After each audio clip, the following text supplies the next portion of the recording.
This is Sean Tobin.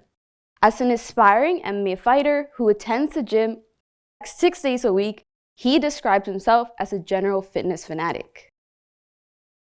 In 2018, Sean started using e-cigarettes.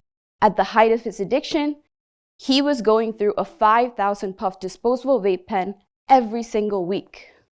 So here we have a healthy and young individual behaving in a way that really isn't healthy for them. What if I told you this exact case of discordance is seen in young adults just like you?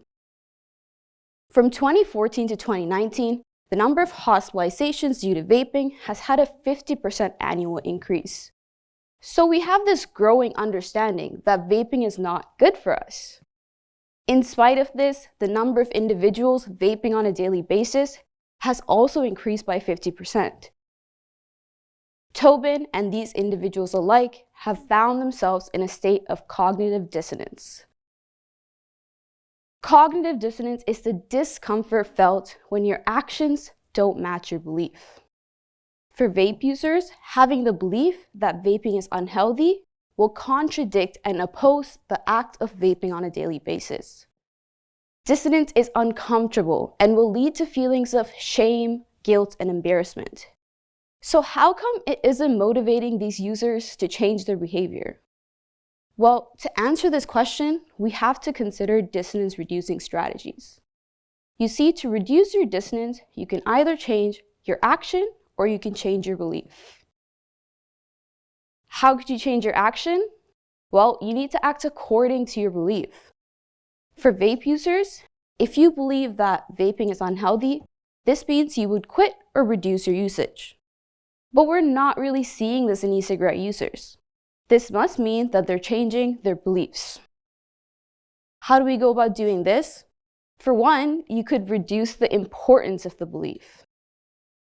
You could tell yourself, well, I drive a car every day, and that's much riskier than vaping.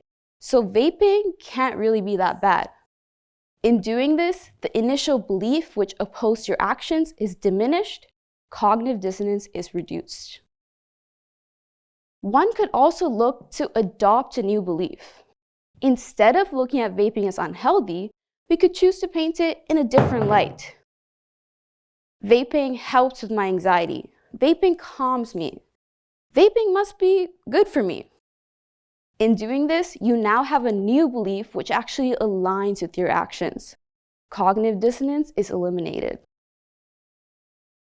So if dissonance can be changed by changing our actions or our beliefs, how come we're much less likely to see our vape users change their behavior? Well, when we aren't directly aware of it, dissonance is often reduced unconsciously using the easiest dissonance-reducing strategy. And more often than not, it's much easier to change the beliefs we adopt. Tobin's story speaks to this. Unaware of the dissonance he was experiencing, he had rationalized his behavior by telling himself the vaping risk can't be that high for him because he was an athlete. In truth, with the growing addiction, it was just much easier for Tobin to change his beliefs about the risks of vaping than to change his habits. But this did not do good for Tobin in the long run. This past summer, Tobin ended up in the ER with a collapsed lung. What can we learn from his story? Well, it appears dissonance shows up in our lives for a reason, and leaving it unaddressed can lead to impaired decision-making. It's clear now that this dissonance was really an opportunity for Tobin to reflect upon his actions. Unfortunately, he wasn't able to see this at the time. As a young adult, you will experience dissonance in many areas of your own life. Maybe you believe your degree or program isn't right for you, but you continue to fulfill it anyways. Perhaps you understand that your dependence on social media is unhealthy, but you stayed up till 3 a.m. scrolling on TikTok last night. Or maybe you believe you and your partner are incompatible, but you choose to stay in that relationship. More times over, we don't even recognize these moments of dissonance because we've unconsciously reduced it as quickly as it came. But it's important to start paying attention. Next time you're in one of these moments, Don't let it go unaddressed. Instead, use it to create an outcome that is authentic to your real self. How do you do this?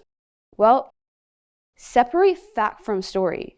What have you told yourself about this, and what are the facts?